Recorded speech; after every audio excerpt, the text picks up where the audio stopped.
안녕하세요. 닥터 척추 신경외과 전문의 양경훈입니다. 오늘은 제가 단일공 척추 내시경을 고집하는 이유에 대해서 말씀드리도록 하겠습니다.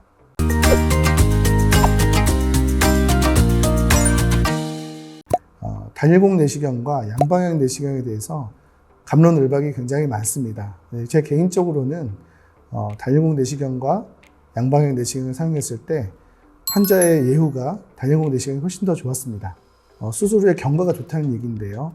회복 속도가 굉장히 빠르고 수술 부위 통증이 미미하고 심지어 절개 부위도 한 군데라서 눈에 잘 띄지도 않습니다. 수술을 잘 하게 되면 재발률도 굉장히 낮게 됩니다. 따라서 제 개인적인 소견으로는 단일공 내시경 수술이 환자의 예후에 더 좋다라고 생각하고 있고요. 그래서 단일공 내시경 수술을 고집하고 있습니다. 또 하나는 양방향 내시경 수술 같은 경우에는 뼈를 갈아내지 않고 디스크를 제거하는 것이 불가능합니다.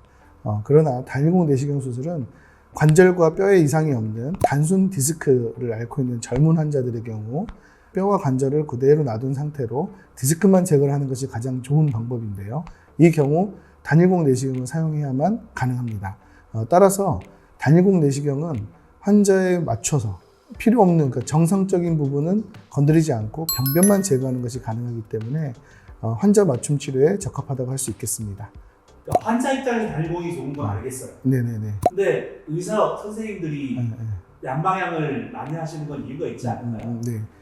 양방향 내시경은 이제 양손을 이용해서 하기 때문에 기존에 미세현미경 수술을 하던 신경외과 전문의한테는 그렇게 어려운 수술이 아닙니다. 익숙하고 배우는 기간이 굉장히 짧습니다. 따라서 양방향 내시경을 먼저 접하는 경우에는 사실은 더 어려운 단일공 내시경 수술을 배우지 않으려는 경우도 많습니다. 근데 단일공 내시경은 정상적인 구조는 건드리지 않고도 디스크를 제거할 수 있기 때문에 전체 환자의 인생을 걸고 봤을 때는 단일공 내시경으로 문제되는 조직만 제거를 잘하는 것이 훨씬 더 예후에 도움이 된다라고 생각하고 있습니다.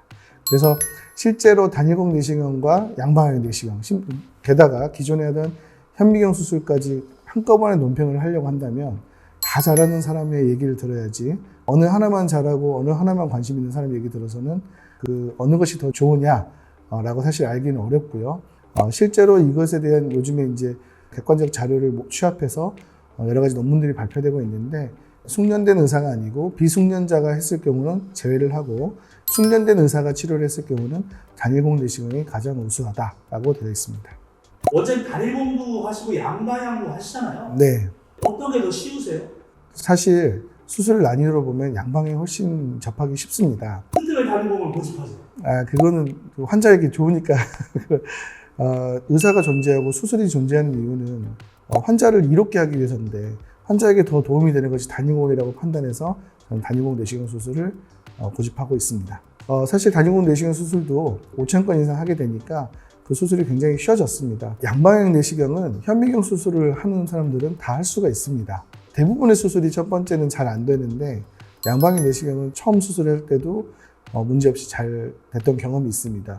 그것은 제가 뭐 수술을 잘해서라기보다 양방향 내시경은 현미경 수술하는 사람들에게는 익숙하기 때문에 예를 들면 오토를 운전하는 사람이 다른 오토 자동차 운전하는 건 쉬운데 오토 기어를 쓰다가 스틱 기어로 수동으로 바꾸게 되면 운전이 어려운 것을 경험한 분들이 계실 겁니다.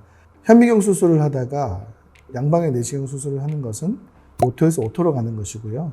현미경 내시경 수술을 하다가 단일공 내시경을 가는 것은 오토 기어를 운전하다가 스틱 기어로 바꾸는 것과 유사합니다. 따라서 그 적응 시간이 필요하고 같은 결과를 내는 것은 쉽지 않습니다. 오늘은 제가 단일공 내시경 수술을 좋아하고 고집스럽게 수술을 하는 이유에 대해서 말씀드렸습니다. 닥터 척추 신경외과 전문의 양경훈이었습니다.